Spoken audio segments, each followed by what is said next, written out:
Unless you've been living under a rock, you'll know that car prices in Singapore are just plain ridiculous. Picture this. You've decided to buy your first car. It's a big purchase, but you're excited and can't wait to get behind the wheel.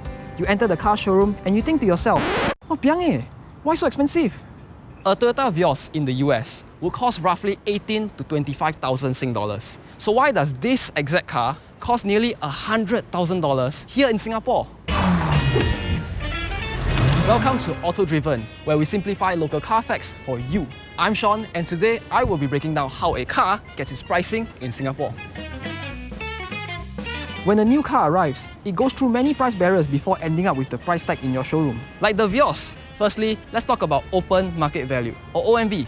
It is the starting price of a car that's assessed by the Singapore Customs, taking into account things like the purchase price or freight costs for importing it here. Essentially, it is the base cost of the car.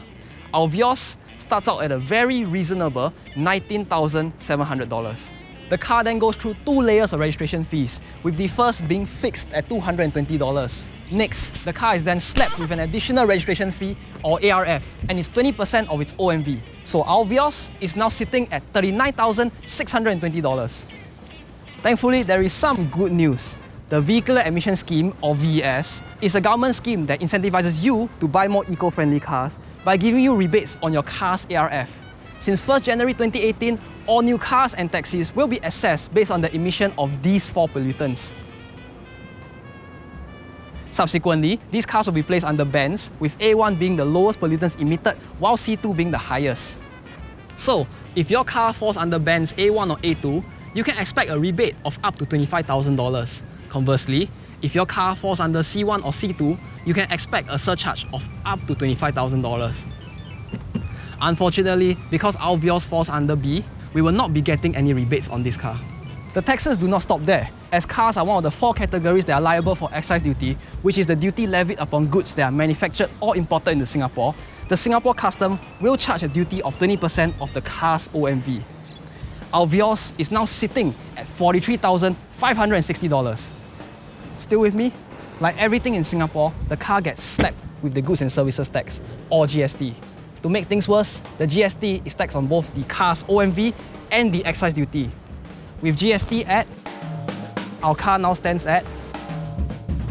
We have now come to the part most Singaporeans are familiar with, the legendary Certificate of Entitlement, or COE. This bad boy will give your car a 10-year death sentence. Now, COE prices fluctuate throughout the year and are broken up into 5 categories. As our Vios falls under Category A, which are cars that have engine capacities up to 1,600cc or 97 kilowatts, let's round it off to a nice $40,000.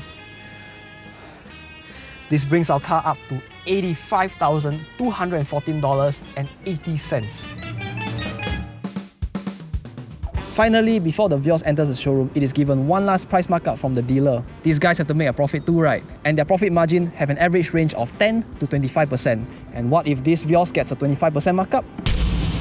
At this point, you want me to stop increasing the price, right? Unfortunately, that price was just to buy the car.